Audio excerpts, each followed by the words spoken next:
Hello, builders of. Oh, I spoke too soon. Welcome, builders of Deploy. My name is Amy Arambulo Negrette, and I am a developer advocate here at DigitalOcean.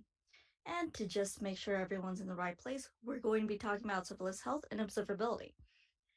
And there will be a live Q&A at the end, but feel free to drop any questions in the chat or ping me in the serverless or app platform channels in the Discord.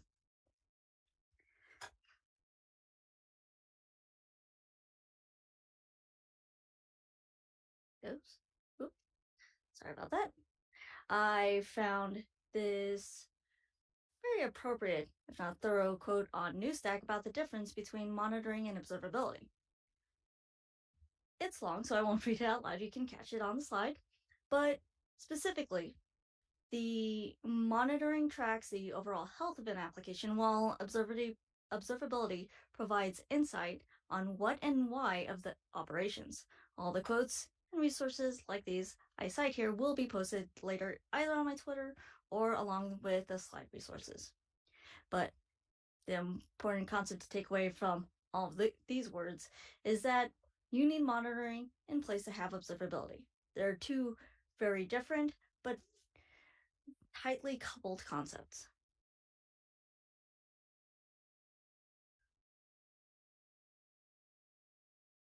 So before we talk about monitoring, we have to define what the health of an application is.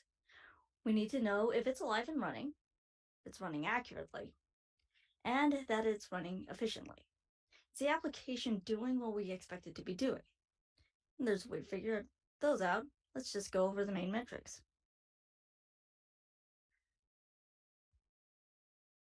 We need to know what to measure. That's latency, which is the measure of time it takes to complete an action. Depending on the component, this can be measured. A measurement of processing, can be a measurement of response or travel time. Traffic is the load or demand your services have so that you can understand how much work your system is currently performing. And errors, pretty self-explanatory, but can cover anything from application errors to build errors to request failures. And saturation, also known as utilization, how much of a resource like CPU or storage is actually being used. So traditionally, we can get these from the server itself, especially performance-based metrics like CPU, memory, networking, storage.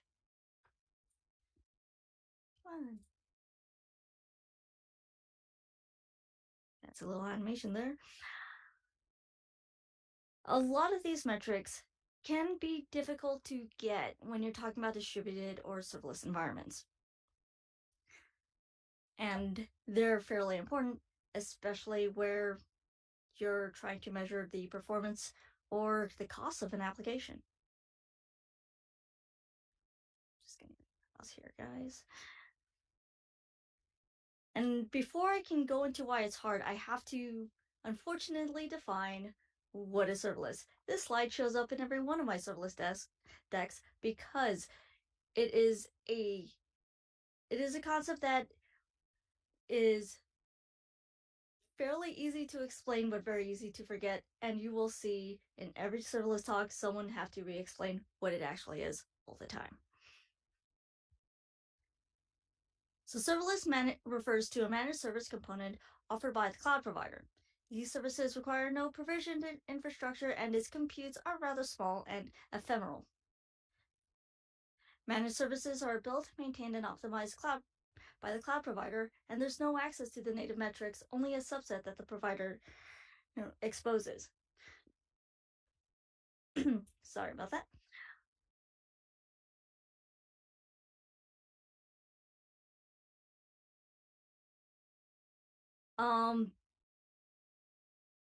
There's a reason why this is important.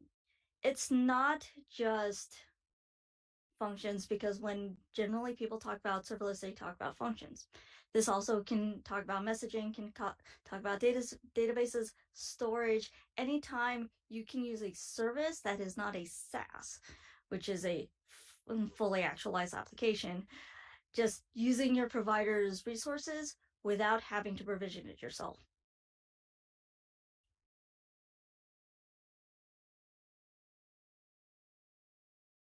And that's where serverless health comes in. The serverless architecture, for the purposes of monitoring, has a lot of distributed and shares a lot with distributed and microservice-based architectures because of, again, serverless databases, storage, messaging, functions, anything you can get from a CDN. It can refer to all of that which I just described, again, if the provider is the one provisioning it and managing it. And because of that, all of these different components have different definitions of health. How you would measure the health of a virtual machine is different than that of cloud storage or database. Sure, they all need to be available, but what does that really mean? And also, a lot of these components, again, as I keep bringing up, are ephemeral. Ephemeral in this very specific case means they go away. They do not store memory, with the exception of cloud storage, actually, but they don't store state. And as far as your resource metrics looks, they zero out. So that can lead to some, if from a strictly mathematical perspective, the difference being very hard to allocate between, let's say, a completed function and a timed out request. As far as the metrics go, you will see all of your numbers go to 0. Did it actually finish, or did it just time out? Was it down, or was it scaled down? Did you take it away on purpose, or did it go away on its own? And unless you account for all of these cases, you won't be able to see within the metrics themselves what the difference is.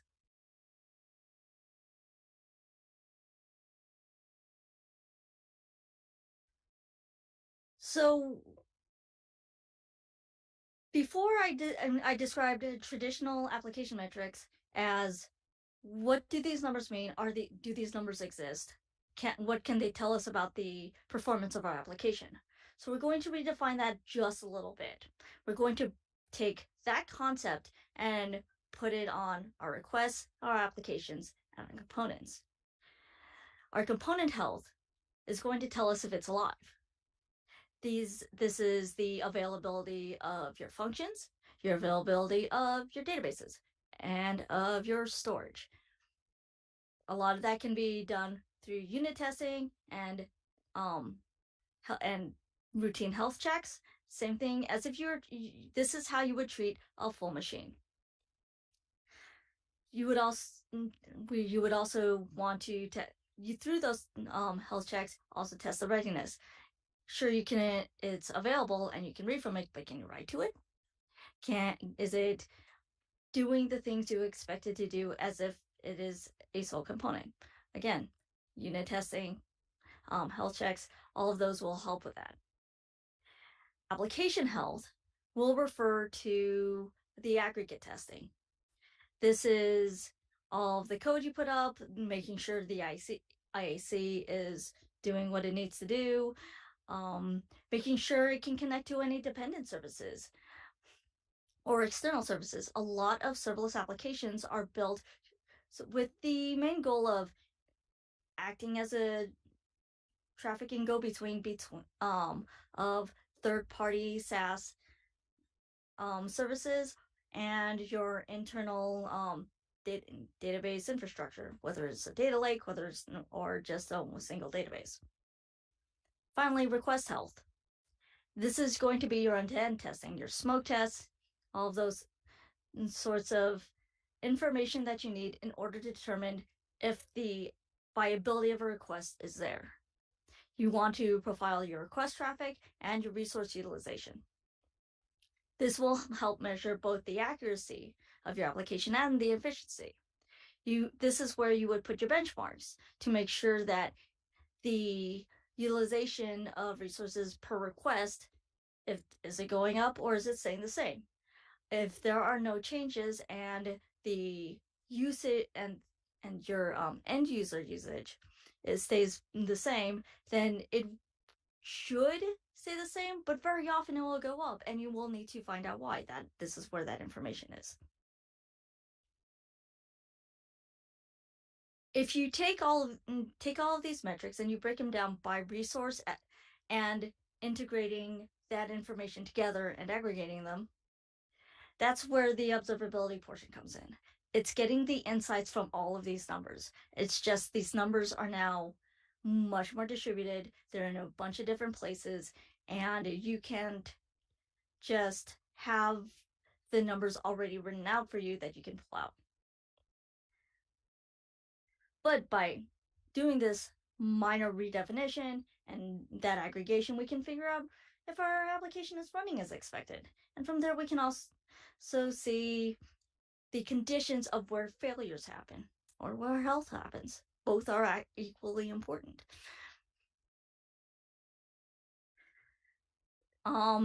Before I get any further into this, that was just the base level definitions of monitoring and observability. Are there any questions in chat, or do I need to re-explain what functions are again? I do have to do that a lot. I don't mind.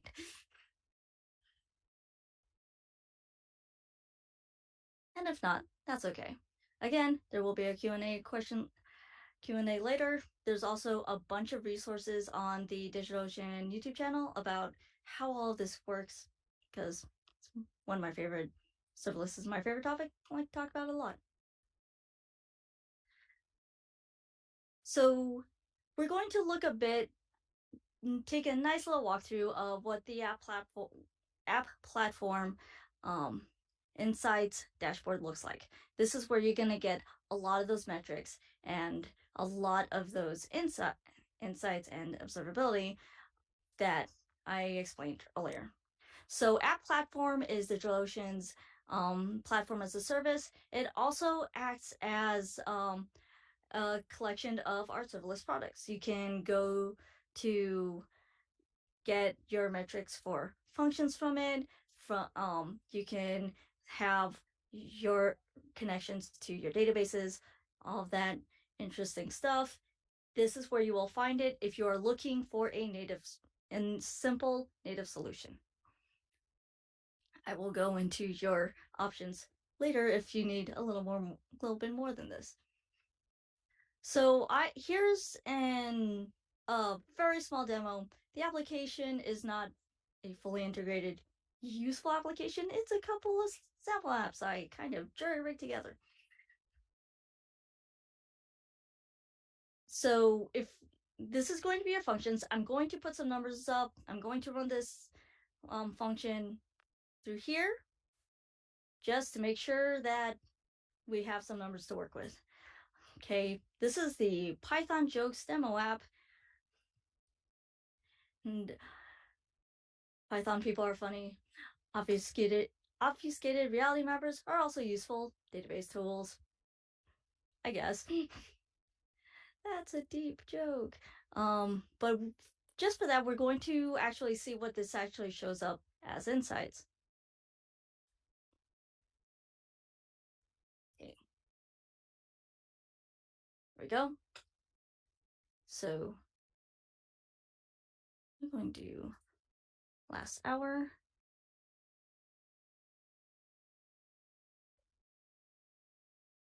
Why did my data not show up? Come on. To understand recursion, you must first understand recursion. Haha! So let's see.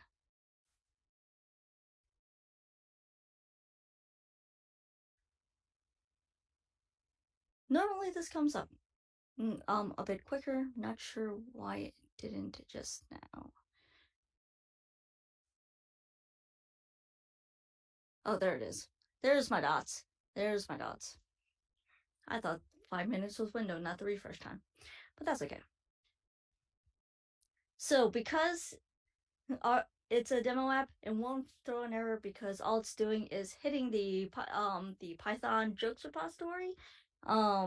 There's a I believe a video demo up, and there's also instructions on how to get it started on the actual repo itself. But this is where you'll see your errors. Errors will happen, especially in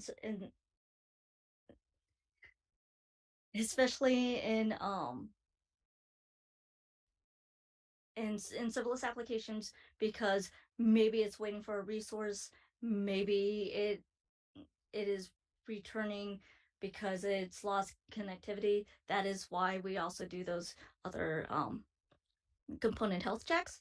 And when it does happen, one of the things you need to do is an error failover, so that you can capture the request information. If it doesn't complete, you can run it again in another few minutes. Don't wait that long. And and maybe, I don't know, half a second. Half a second seems fair, and then try it again. It depends on what your application is doing and how quickly it needs a response. Memory usage and activation is important, because those are the things that functions are charged by. It's not just DigitalOcean. This is the way all providers would have you pay for functions, is through CPU usage, number of activations, and how much memory it's actually using. So here, number of activations, 1, that's what we expect. Hooray. That little request to go get me a bunch of jokes and come back was on gigabytes per second. I don't think you can see it here. Let me go see if I can zoom this in real quick. There we go. So then you all can see the numbers a little bit better, because I realize if it's hard for me to see, it'll be hard for everybody else to see. So let's start at the bottom. Errors, we'll do this one more time. Error 0, because it was a demo app and it's only going to the Python API, jokes API, and coming back. Memory usage, measured in gigabytes per second. This is what you'll want to keep an eye on. This is your utilization. If it ever spikes out, may fail quietly, so you want to make sure you're measuring and capturing that information as the function is happening, not when it's over. Activation count, number of invocations, is how you are actually charged for functions by the provider, so that's always good to know. You also want to make sure if you are recording completed invocations, that those two numbers match up fairly closely, because if they don't, you have a big problem. Your error rate, similar. Wait time, we have an internal system to make sure that all of your requests do actually come through. However, if it doesn't happen right away, because maybe there's a lot of load, maybe your particular function is being activated a lot, then there'll be wait time. This will help you find out what that is, and if this ends up getting too high, this would be one of those situations where if it goes to like this top band right here, maybe figure out why it's doing that, and that's a thing you go fix. Because very specifically, functions have short runtimes, so if you have to wait a long time to run something real short, it may throw a problem if, again, the application or user that is calling it is expecting a response right away. Average duration, there is going to be a time limit on the on every function that you make. This took 6 milliseconds to run, which is fine. But if you're running something very complicated or something that has a lot of states, I've seen a lot of developers try to essentially rebuild a full like class into a single function. It's not a great idea, and it will make everything take a while. And your activation rate, how quickly your or how many times in the specific amount of time span are your functions actually being called. That's good for if you are trying to get information about traffic shaping. Do you have peak times? Do you not have peak times? Are people using your functions to batch? If they are, maybe a single container that is just on during that amount of time is probably better. Who knows? That is where you get that information, and that is why that information is important. So we're coming up on the Q&A time. So let's just go back to the slides. This is just, again, a very light overview of what we have. If you want to see everything else that we have in that platform, I got this little component up that I've never used, but I did want to show you what these windows look like. You have, again, the big four: CPU, memory, restarts. You don't get networking because this is a PaaS and essentially a container app service or platform as a service, however you want to call it. Because it's doing all of that internally and that is managed, that is why you do not get networking information.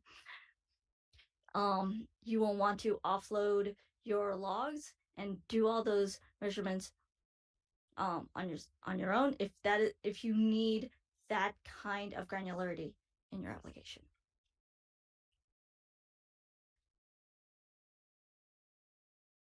So we're going to do a quick overview of everything we've learned, which was what monitoring is, what metrics need, and what they actually tell us. Serverless observability, distributed metrics, what those are, why they're weird and why they're hard, and how to define the serverless health of your application. And we also did a walkthrough of the app platform insights, limits of native metrics. I showed you that you don't always get the big four like networking because that is usually handled and you usually see that after the fact. There is also a thing that you need to absolutely know: the runtime of your serverless components, the load time of your serverless components.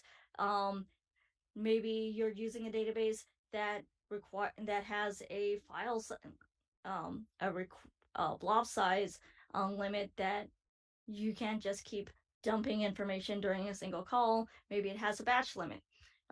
These are things to work out as you're doing your design, because then you'll have to also build into your design how to break it up and all of those. So now we're going to kind of smoothly go into the Q&A session. If there are any questions, it can be about observability. It can be about serverless, because again, love talking about that. Also, if you need a really deep and again granular monitoring platform, almost always you will need to move to some sort of log service, such as Datadog. Epsilon, I think, does it. We also offer Papertrail, Papertrail integration. So yeah, it's one of those things where if it's something that you need done really well, let people who do it as a job all the time do it.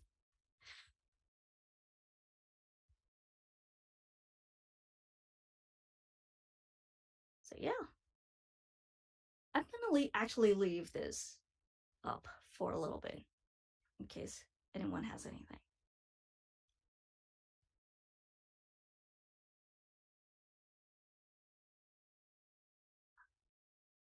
If there are no questions, I can tell you all serverless monitoring stories. One of the things you also have to be this will fall under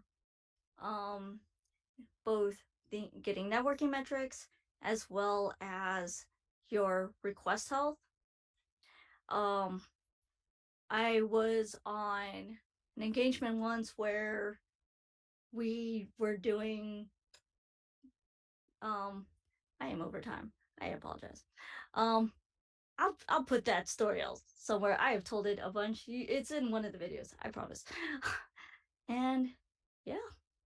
Again, if you have any questions, drop it in the Discord. I will, and um, I'm in the Serverless channel. I'm in the App Platform channel, and I will be available for questions.